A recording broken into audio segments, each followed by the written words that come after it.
an exciting guest today. His name is Kevin Anderson from Kevin Anderson Associates.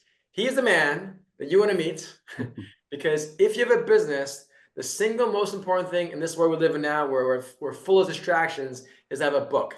But before we share with you all what Kevin does, I love Kevin's story. So, Kevin, if you wouldn't mind just sharing briefly about your story, where you kind of grew up and whatnot. Yeah, no problem. Yeah, I grew up a long way from here. I grew up in northern Alberta, really small, on a small farm in a really remote area. I mean, the closest airport was Edmonton, which was like a 3 hour drive through the prairies. So, yeah, it was a really great place to grow up, but a lot of time spent, I mean, we hunted for our own food. Had a lot of animals and stuff on the farm, and yeah, so yeah, it was quite a journey from there to here. And define here. So you go from a farm in Canada to you graduate from Harvard University, the top school in the world. So talk about that, and then where you are now with your business. Yeah, so the journey to Harvard was a long one, I guess. I mean, I was always really eager to learn and have new experiences, and that was always a big part of my life. And so that really led me to higher education, and really, I loved school, loved university, I loved just the whole being with other learners, and just that whole process was something I really got and really enjoyed, and that led me to want to be a professor. So I wanted to go and do my PhD, and so that's why I did well in school. I wasn't smart. I was just would really work hard. It was like, it was a lot. I treated it like a full-time job. I would get up at 7 and just get right to, any hour of the day between 7 and 5, I would study to make sure I was, prepared for whatever the exam or essay was. And that worked out well, and I was able to, fortunately was able to get in to Harvard, assuming that I was going to just keep, going on and get my PhD and then become a professor. But it was during the time at Harvard that I started tutoring other students, and mostly high school students in English, and mostly in English. And yeah, that's when I kind of got the bug to start my own company and do the same thing. Originally it was just tutoring, but that kind of grew into a whole nother thing. But yeah, that was kind of the journey from there to the East Coast. And let's talk about, okay, after you graduated Harvard, let's talk about this Kevin Anderson Associates, because again, you're an independent publisher. So talk about how you went from, okay, I'm going to be a professor, and then how did you pivot into creating your own business and doing what you're doing now? Yeah, it was all about just like recognizing opportunities and then just jumping on them. When I was it all started just looking for a job. I wanted a job, and there was this tutoring company that was hiring. They specialized in hiring Harvard graduate students. So I applied, and one night I was tutoring this boy who had a big exam the next day, and his mom was like, "Look, just please, just stay another hour. I know we haven't paid the company for it ahead of time, but if you could just do me this favor, I just really need, it was like 10 o'clock at night or something. So she couldn't like call the company. She's like, I'll just pay an extra tip, but just please, just, he really needs extra help." So I did. And she said, Whatever they pay you, I'll just pay you that in a tip." And when I told her, and I think I was getting paid like $20 an hour, $25 an hour, her mouth just dropped, because she was getting charged like almost $100 an hour.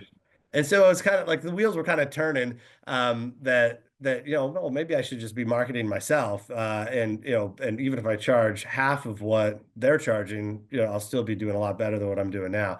So I did exactly that. I went on Craigslist and started marketing myself as a Harvard graduate that could teach English to high school kids, and I had a background with teaching as well. So.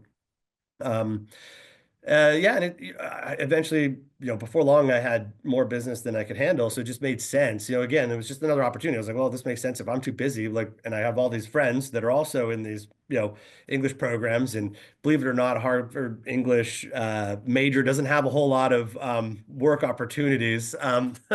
So this was great. I was able to just hire my friends, and so that's kind of what started to build the business. And um, it wasn't until we started to get inquiries from, originally it was like in-person tutoring, and then we just got I remember I was in the computer lab at school, and I got this email from, I think they were from Seattle, and they just said, look, I'm not local, I need tutoring. Can I just send you my essay and you just take a look at it, give me feedback, like just, basically be a remote tutor. And so it's like, okay, sure, that why not, right? And PayPal was relatively new at the time, I think. This was 2005 or six. So, but PayPal made it very easy to process credit card payments across the country, and and so yeah, so we started kind of doing more of that, where we started marketing on Craigslist primarily to other cities in the States, and that part really started to take off, where we would get all these people just sending in, we did everything. We did resumes, we did essays. At that time, it wasn't ghostwriting, it was just review and editing and giving feedback. But the online thing, that took when that started to take off, we got out of the in-person tutoring altogether because it was just so much easier, and you didn't have to worry about the logistics and everything that went in with in-person tutoring. So we totally shifted the business. Again, it was all just recognizing little opportunities and just saying, okay, well, why not? Let's do it. Like, this makes sense. Let's just jump on board. And again, that business really took off. I decided to not do the PhD. I went out with my master's. You like the Um, money. yeah, yeah. I was like, well, it was either stay in the PhD program for 5 more years and then struggle in probably some middle of nowhere school or college to try to eventually get tenure. It's a long journey. The academic journey is a really long and hard road. But meanwhile, I was already making, six figures from, which at the time was a lot for me. I'd never made any, I grew up in a really, modest environment. I'd never even dreamed that I'd be, doing that. Never mind now, with multiple, eight-figure businesses. But at the time, it was a big deal. And I was just like, I'm enjoying this. This is a lot of fun, and it sounds a lot more fun than 5 more years of reading Michael Foucault and like going that road. So anyway, but there was a multiple shifts, because at that point too, we were just more or less helping students and people with their resumes and college applications and things like that.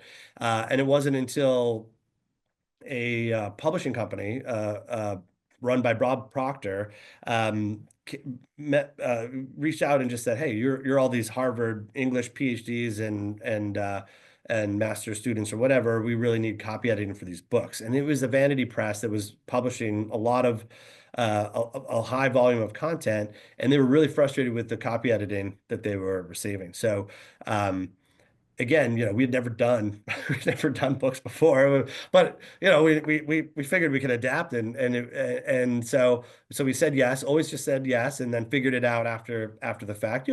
We made sure that we had good quality control. Yeah, I made sure that everything was going to be a good product in the end, but I also didn't tell them that we'd never edited a book before, right? It's just you just kind of say, yeah, of course we can do that, and put forward, you really emphasize the skills that you have.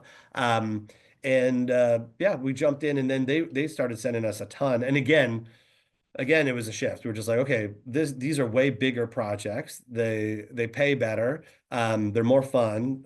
Let's shift again. So we shifted again to books. And then it wasn't long before they sent us a book that they wanted edited, but it was in such shambles that it really needed to be completely rewritten.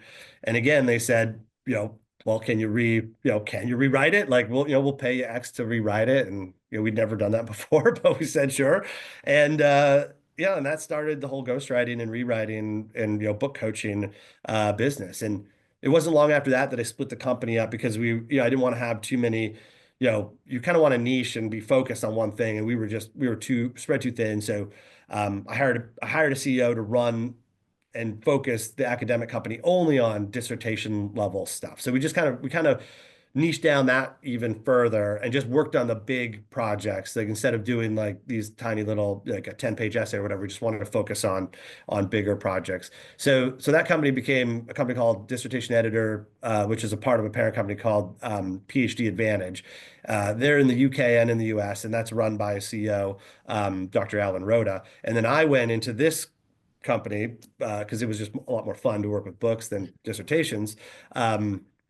And we just really focused on full-length trade books, ghostwriting, rewriting, editing, and publishing navigation. But that's kind of how the journey went from one thing, how one thing led to another. But it was really every step of the way was, I mean, we never like we made our own, like we built our own experience, if you know what I mean. Like we didn't have experience rewriting books when that first project came. Like we'd never done it before, but we felt confident we could do it and took care of the client and a couple months in now you have that experience that you can then market, which we did heavily. And every success we had, we always, when we hit the New York Times list the first time, when we worked with the first author that was had been traditionally published, all of those kind of markers, we would then, integrate that into our marketing and yeah, and that was that was probably 2000 in 2014, I guess, when we split the companies. So And in the last 10 plus years, how many authors do you think you work with in the last 10 years?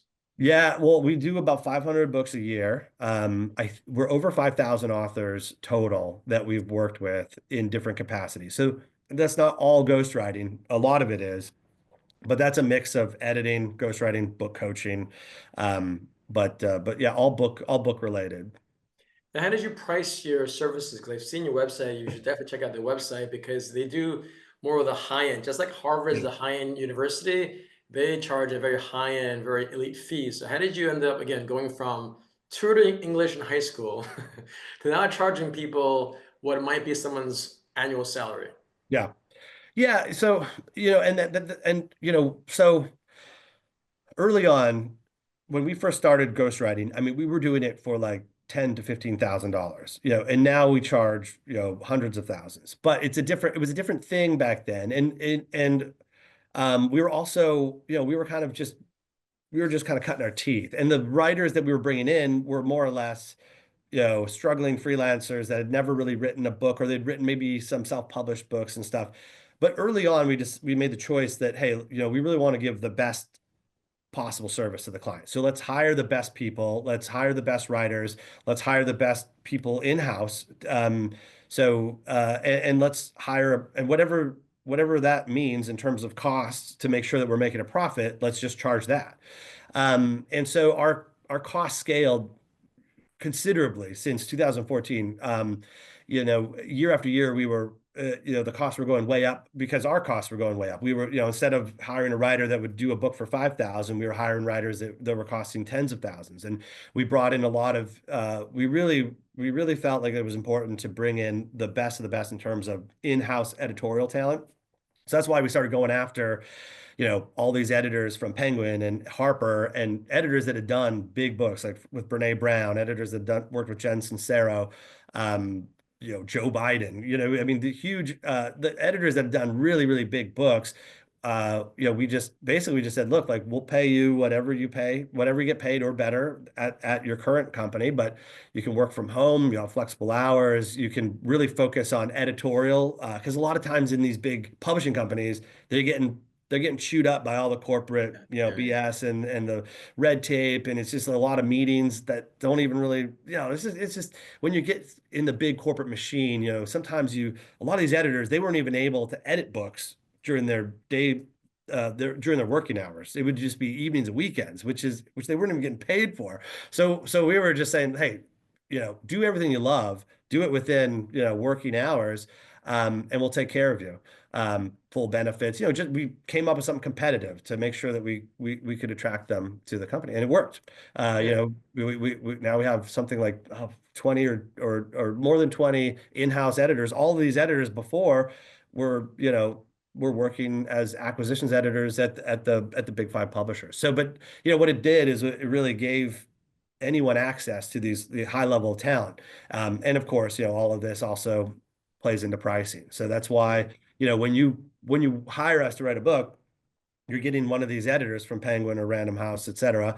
You're getting a ghostwriter that's written bestsellers. You're getting a project manager that's keeping all the trains running on time and making sure that everything is moving forward. And you're getting a publishing advisor that's looking at the whole picture, from beginning to end, and thinking about should this be self-published? Should this go to a trade publisher? Should we write a book proposal? Should we just, and just balancing all of the goals of the client and figuring out what's the best publishing path, and whether we should target bestseller list, whether we shouldn't, just whatever it is that's really their goals, we can put a custom package together to do it. Yeah. So that's why, if you do a full package with a #1 New York Times bestselling writer and a big editor and a lot of a full book proposal, yeah, you could easily be in the 300,000 to 400,000 range. But So you're getting. let's unpack some of this stuff, because I want to make sure the viewers and listeners really understand, because as you're telling me the story, you kept talking about how these little opportunities. Yeah. And even in my own life, I went from corporate job at American Express to consultant, and then as speaker. I've written a book at that point, and then I'm like, oh wow, you know what? As you're saying, you start getting the opportunities. And I wrote a book on networking, not because I like networking, because people asked me to write a book on networking, and so I Right. did. And then when I started speaking about networking, they're like, "Oh, Christopher, how do you become a speaker?" So I'm like, okay, I'll teach people how to become a speaker, like kind of like you. So those people who are listening, just know that you don't always have to know everything at that time, but you do have to say yes. And even the current Yeah. sponsor of this podcast, Get Their X Talks, it's been called the TED Talks for Entrepreneurs. But went from being a speaker, which I still am, to coaching people how to become a speaker. And now I have a speaker platform. But as what you're saying, Kevin, I hope people know that it is possible wherever you are, and that you don't have to know everything. But if you build this team around you, you can charge a lot of money for your services, right? So for you, obviously it's never that seamless, because it sounds seamless obviously when you're talking, but like when you're rock bottom, when you're tasting dirt, what were some things you said to yourself or surround yourself with that allowed you to keep going? Because business is never straightforward. No, no, yeah. There's been lots of ups and downs.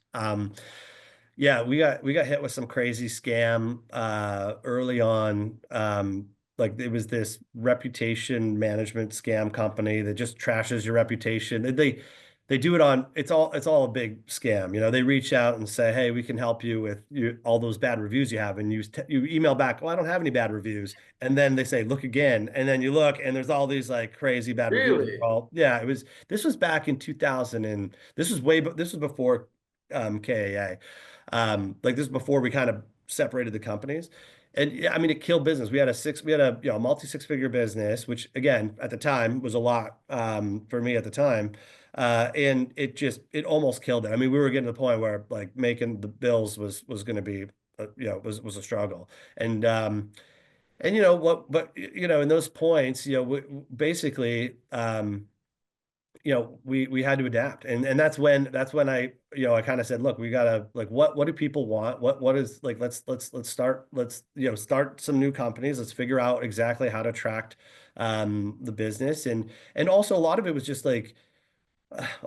trying to build, just recognizing what people want and then just building it, right? Like, okay, what do people want? What are the things that a PhD student really needs?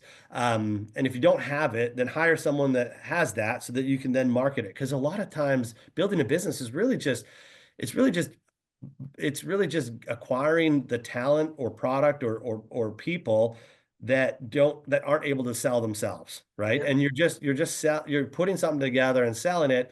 And this is a lot of the district, the company, the ghostwriting company. I mean, all our entire staff could probably start their own little business and sell themselves and do it, but they don't Don't tell want me to. that right now. Yeah, they don't want to. Well, I Yeah. mean, they don't want to. That's not what they want to do. They don't want to have to deal with invoicing and chasing people for money and selling themselves. Like Yeah. that makes them uncomfortable. What they want is to do what they love and be taken care of and making sure they're taken care of financially and to be with good people. So, I mean, really what we did was just, okay, what do people want? What do people really like? What are all the best things that someone would want in the ghostwriting process and writing a book? And if we don't have those things, let's get them. Awesome. What do you Awesome. want? You want to have the best editor in the world working on your book. Okay, let's hire that person. What's that going to cost? Let's bring them on and make it something that makes sense to them, and then we can sell that. And our framework was always let's try to be the best at everything. Like let's try to get the best people in, and so that we know that we can always charge the most because they're getting the very best. And that was always that was early on. That was a real focus for us is, That's great. just and that's why we Really add a good. lot of other stuff like we do beta testing. There's a lot of things that we put into the process that we think are improving the book because we just want our clients to be able to get everything possible to make their book a success if they want it. That's right. And yeah, it's definitely for a certain kind of client. But yeah, that was another decision too, like not be everything to everybody. If we wanted to have, if we wanted to, we could probably double, triple, or more revenue if we wanted to also serve, the 20 or $30,000 book crowd, but we'd also have to hire a whole bunch of people that we'd have to grow, we'd have to hire way more people. We would have to hire people that aren't as specialized or high end because we'd have to be able to afford to charge so much less. And then you're dealing with so many more clients too. So it's just, you got to kind of pick and choose what you want to be. And we really want to just focus on the high end market and just do that really well rather than try to spread out and be everything to everybody, which, Makes if sense. anything I've learned over the years, that's it. It's just don't be everyone to everybody. Really just kind of focus and do one thing really, really well. Makes sense, Kevin. One last question for you. Why do you think business owners should publish a book? Yeah, well, the benefits are tremendous, which is, I mean, it's why we have, in many reasons, that's why we have a company is because of how much benefit there is, because there's just a ton of demand for that exact service. The business owner, well, anyone, right? Any professional, anyone who, if you're a speaker, if you're a professional that where like like if you're a lawyer um, or even a dentist, anyone that has a professional pursuit that they can establish their authority or establish their what separates them from the next person. A book has a tremendous value in just separating them and showing that they're a thought leader in that space. A lot of our clients come to us to not knowing exactly what book they want to write. Some know exactly, they've got this 10-step plan and they want to share it with everybody, and that's great. Other times it's just, look, I just need to separate myself from everybody else. Like I'm just getting lost in the shuffle. And of course, if you can put, best-selling author or whatever right beside your name, and people can see that you've contributed to the field and you're clearly an expert at some part of your profession, that just has a lot of weight. That adds a lot of weight to you and separates you from everybody else. So it gives people comfort that they're working with an expert, separates them from the rest of the pack. And we've seen, and there's been studies on this recently, that the ROI for a professional is fantastic with a book. The clients that you get over time, and a book lasts forever. I mean, that book will be, every time they Google your name, 20, 30 years from now, they're still going to, the book is still going to show up. And you're still going to be able to say that you're a best-selling author, if you hit some bestseller lists. I mean, so it's something that you can remarket over and over and over again. And so, yeah, the ROI for most professionals is fantastic I absolutely with agree. having And a I've book. written 7 books, and the first book I wrote was over 20 years ago. The one I'm most well known for is about networking billionaires. But I knew that when I wrote the networking billionaires book, I didn't know what would happen. Just like my first book, it literally opened up a whole new career. So for those who are listening, make sure you check out Kevin's services. Kevin, what's the best way to reach you? Yeah, I mean, our website is kawriting.com, KA writing, like writing a book. And if you contact us or call us, someone, one of us will answer the call. Someone from the company will always answer or respond and happy to get on a call with you. Um, I'm also on LinkedIn if anyone wants to connect with me there. But yeah, we'd be happy to help anybody. And with us, we're all about just helping people. Whether or not you end up working with us is great, but we're always happy to just help figure out the journey and get you in the right direction. Great. Kevin, thank you so much for your time. Have a great day. All right, my pleasure. Thank you.